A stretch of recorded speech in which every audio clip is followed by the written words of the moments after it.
Professor Jim Deegan, and he's joined by Ernesto Bautista Sanchez. Thanks, Niall, and thanks for the invitation, and thanks for the Research Office for organising it. So what I'm going to talk about is a little bit about the Tourism Centre. I mean, it's kind of serendipitous how it happened. I mean, a fellow called Chuck Feeney rang me. I rang Ed Walsh one day and said, there's some guy writing about tourism and he's critical of the government, and I think we should fund him. That's where it started. Maybe I was too critical over time, because anyway, I'm going to show you a bit what we've done and what Ernesto is doing at the moment. But before we do that, people have some very strange ideas about what tourism is. They think it's just about, people serving drinks and so on. But this is what tourism is really about, according to the World Tourism Organization. It's people traveling to places outside their usual environment for less than a year. So for any purpose, for less than a year is what we're talking about. Now, the really interesting thing is that, like, I'm an economist by background, so in most industries you have an output, and that's what's in the national accounts. So if you're a farmer, you know the number of sheep you kill. If you grow carrots, you know the number of carrots you grow. Tourism has a problem. It doesn't have its own output. It's a collective consumption, and as a result, that's a problem in terms of lobbying. It's a problem that consistently happens, which I'll come back to. But however, from 1950 to about just before COVID happened, if we look at this, tourism grew from 25 million to about more than 1.4 billion people.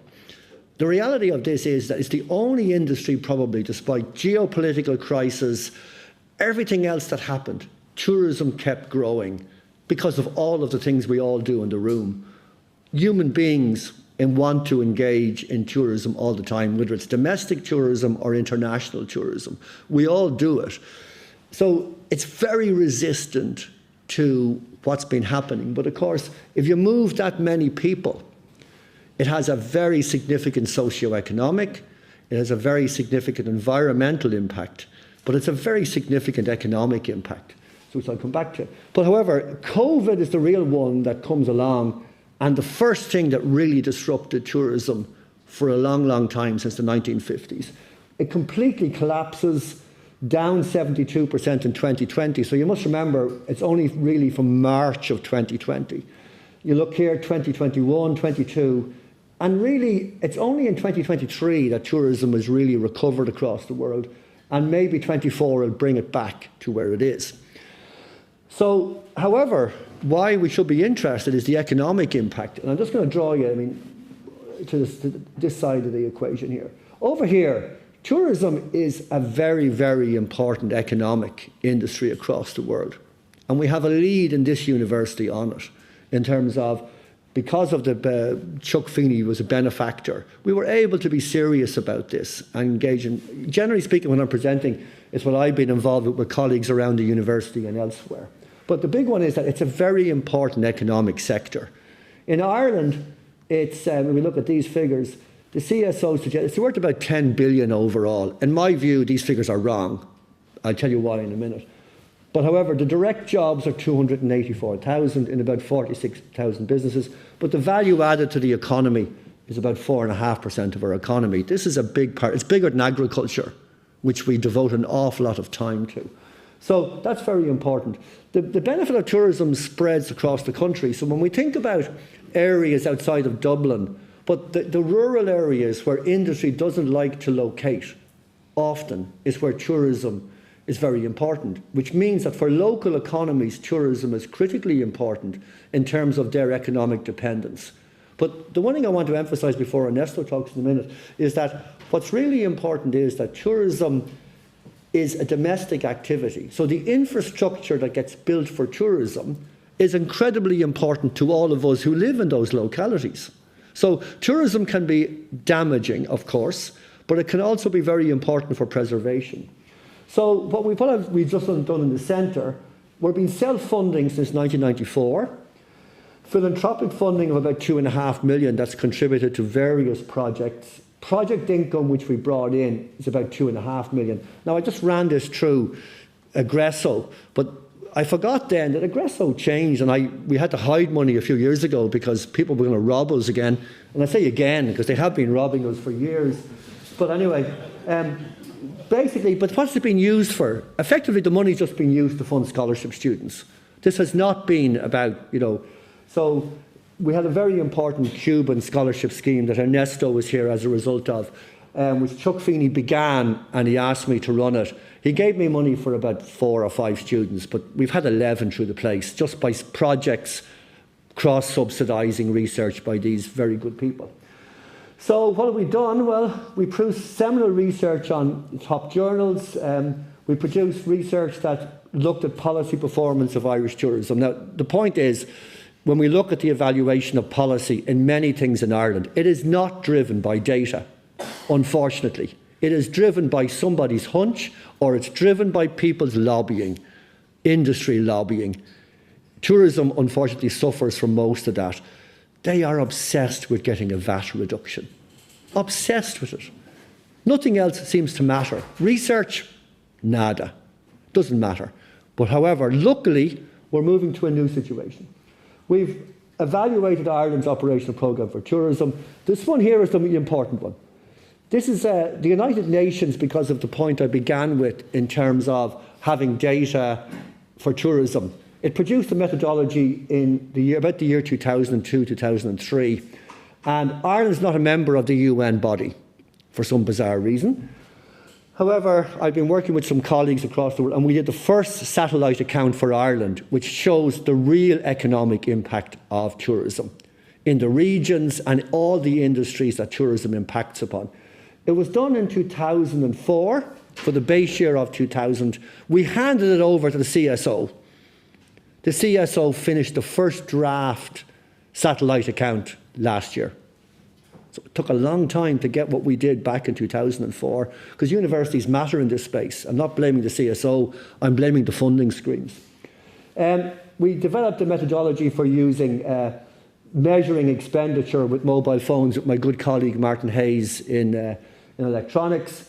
We looked at major projects for the World Bank, the European Commission, Eurostat, all the county councils in Ireland. This all just funded research. That's what we did with the money. The MA in International Tourism is an interesting one. It's ranked 25th in the world. Not in Europe, not in Ireland. It's 25th in the world. It has collapsed because of COVID. And in my view, the globalisation of our university needs a really big, significant review, because we seem to have collapsed in this space in a relative sense. We've got funding to which is a very important thing. The McNally Tourism and Travel Collection is a unique collection of tourism and travel to Ireland since the 16th century. It is unique. It was going to be sold out of Ireland. I spent an awful lot of time chasing the money. Luckily enough, Dermot Smurfett gave us the money, and with my great colleagues in the library, we managed to keep it. It's in the library, but believe it or not, I'm not blaming Ken or anybody in the library. It has not been catalogued because we didn't have the money. And that's the problem. We have a fantastic collection to be rolled out to the world, but we haven't got the 150 grand to catalogue it. Now, that's just a problem across the country. And we led and organised a tourism policy workshop at Dromoland Castle, where all of the top industry people in the country and the policymakers attended. We've only ever had one full-time staff member in terms of administration.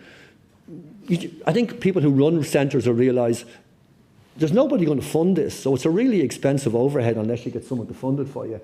We've worked with experts across the world, and the major resource for the centre has been our PhD students, fantastic PhD students over the years. The problem is you can't get funding. The mechanisms aren't there, particularly in tourism. I really envy my colleagues in Maxi and elsewhere, and I must say that Norma Bargery, I rang recently and said, Norma, I have this very bright PhD student from Cuba, we need help. And Ernest was going to present some of that now. So it's an example of great cooperation.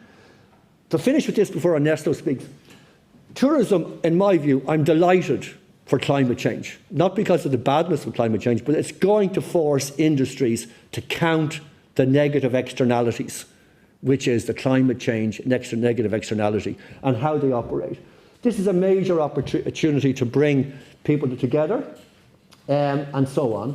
And the McNally collection is really interesting because Ernesto is the first PhD student we have funded by a county council. The McNally collection is unique. It covers 32 counties of Ireland. And it can have the opportunity for every county to do a PhD, to fund a PhD student. Ernesto's the first one, but we can get an awful lot more over time. I have to say, unfortunately, I was very close to getting the money for the McNally collection to be catalogued. And all I can say is, unfortunately, some of the negative PR around the university has stalled that, which is just very unfortunate. This is the work in the Clare County Council. So this is the paradigm shift we're talking about, which I think is going to really matter for data collection. It's going to be everything in tourism is going to be about data going forward. It's going to be about the application of technology, climate change, the visitor experience and sustainability. They're the planks that are going to drive tourism with new technologies, with new counting mechanisms. And on the outside of this, the paradigm shift in the world is the ageing population. How that's going to impact upon product development, travel, aviation we know is a major problem with carbon, the experience economy, and then we've had a big impact of COVID. So I'm going to hand over to Ernesto, who's working on this paradigm shift, and the example he's using is the Cliffs of Moher Visitor Centre. Thank you very much. Like Professor Deegan was explaining before, we are analyzing this context of the new paradigm shift in the Cliffs of Moher experience. The Cliffs of Moher, it's the second biggest attraction in Ireland, received nearly 1.6 million visitors back in 2019, and is going back to those big numbers again.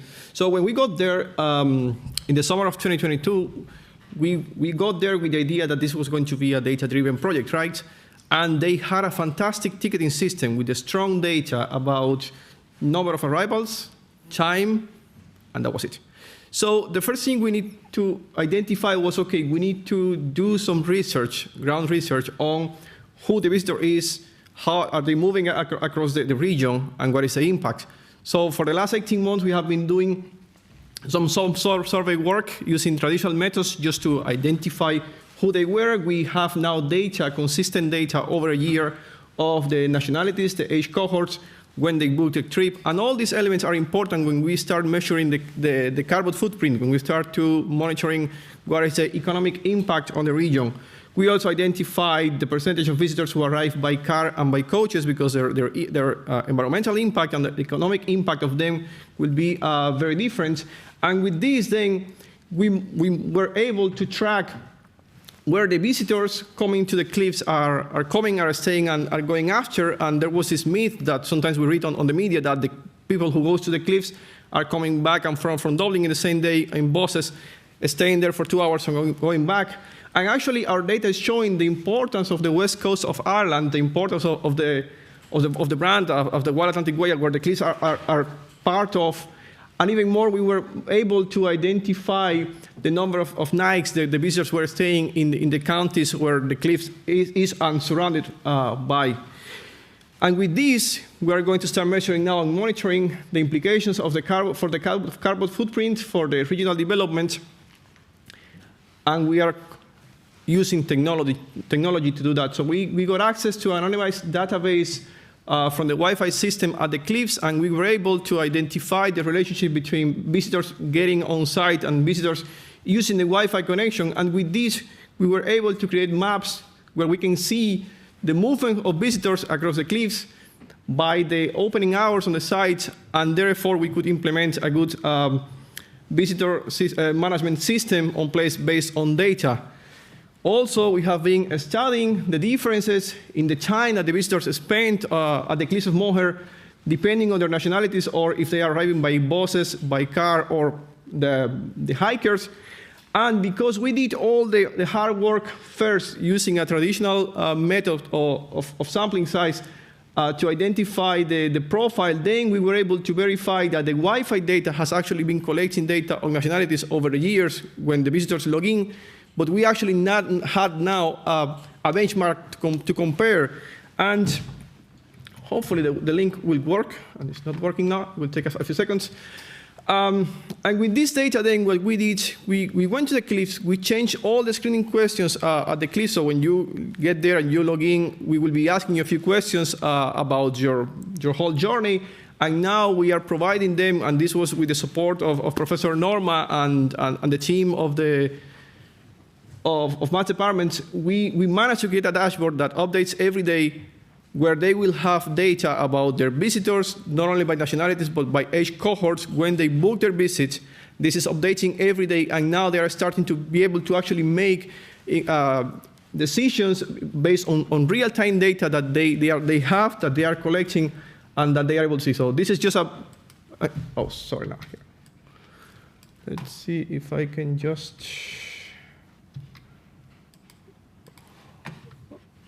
okay, sorry now, 2 seconds.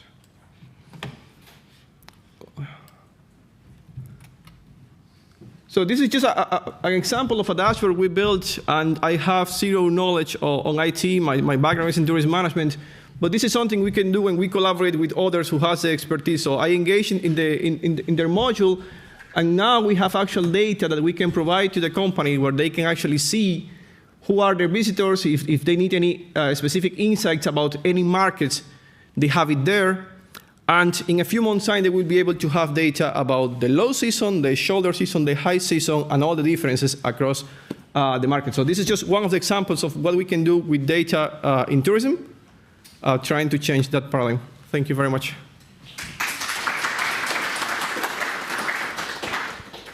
Thanks very much, Jim and Ernesto. Is there any questions?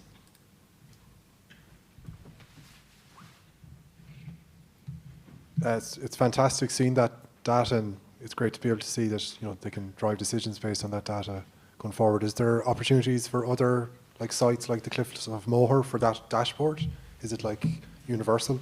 Yeah, I mean the big problem now is that a lot of decisions are made in a lot of very big companies, and they have very good financial data. But when you actually ask the people in the hotel sector, well, who actually are the people? They don't know, and they haven't known. And they consistently make big decisions. So, for example, we've started collecting that. Ernesto started, we changed all the data, and the data runs now since the 14th of February.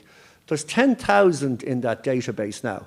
Fáilte Ireland have a similar database for the 10 million visitors, which is 10,000. So by the end of the year, this is a slow time up at the Cliffs of Moher, we're going to have more data than the National Tourism Development Authority has by June.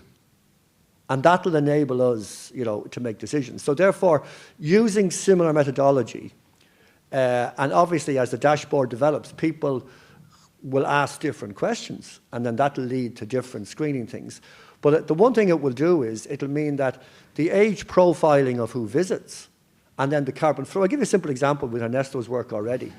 The carbon footprint in the cliffs is a major problem. There's also a major problem about traffic congestion. But one of the really important issues is that on the basis of the work we were doing with them, that it was quite obvious the buses weren't full. They provide a license to people who come on site. So basically the buses weren't full. So on advice and discussion, they reduced the number of licenses. The number of buses going to the site have fallen by about 40%. But the number of tourists going there have only fallen by 5%. So this is a pure, simple example. If you have the data and you use it properly, you can significantly change the carbon footprint of the visitors and so on. So that's the answer is yes, it has massive applicability. But I think, again, I would emphasize that the help from Norma and her colleagues, with apparently Ernesto telling me is fantastic, very user-friendly core stuff, is really what's really helped us with this.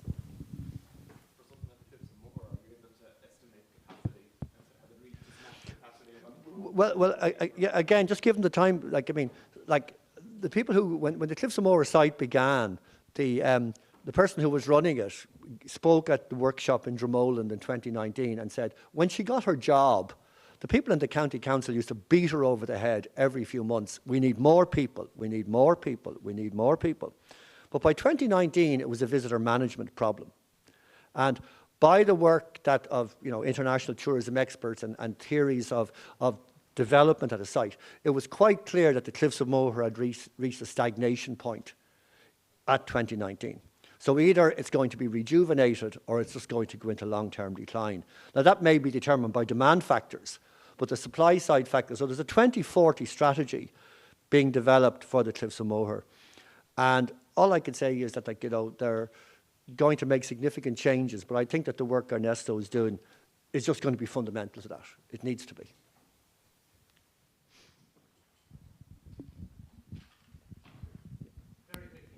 Yeah. work you've been doing for years. I know you do great work in this space. Just a quick question in regards to the Cliffs of Moher again. Like, there's a lot of bad press, I suppose, in the last couple of years about the car parking in particular. Is that going to start to affect numbers? Because their car parking charges, having been a visitor there many times, are crazy. Probably it'd be unfair. I mean, Ernesto's the guy doing all the work up there, but probably unfair given the politics of Ireland to ask Ernesto to answer this one, right? I mean, this is a property rights issue. Fundamentally, at the end of the day, most of tourism is a property rights issue. Who has the property rights to the Burren? Who has the property rights to anything? Should it be somebody who's born in Clare? Should it be somebody who's born in Dublin or somebody born in Cuba? So one of the fundamental things you must remember is a management issue. So if you look at Dublin Airport about, we all remember a year ago, was chaos city, right? But the technology, by and large, has solved that problem. By and large, has solved the problem. So my view would be we have to obviously be very conscious of the carbon footprint and our sustainability and what we can do. But I think that the issue of how we get people to the cliffs is going to change. Now, the buses is an interesting one. There appears to be a fatwa in Ireland against rubber wheels. Like, big rubber wheels are good. If you can get 50 people to the cliffs rather than, 20 cars herring up and down there, and particularly if the electricity is generated with wind power, that would be much better. So my own personal view would be that they may have to manage the numbers a lot better, but the data will now allow us to be able to push people to different times of the day so that they won't all be arriving at the same time. And then that will have an impact on their marketing and their product development.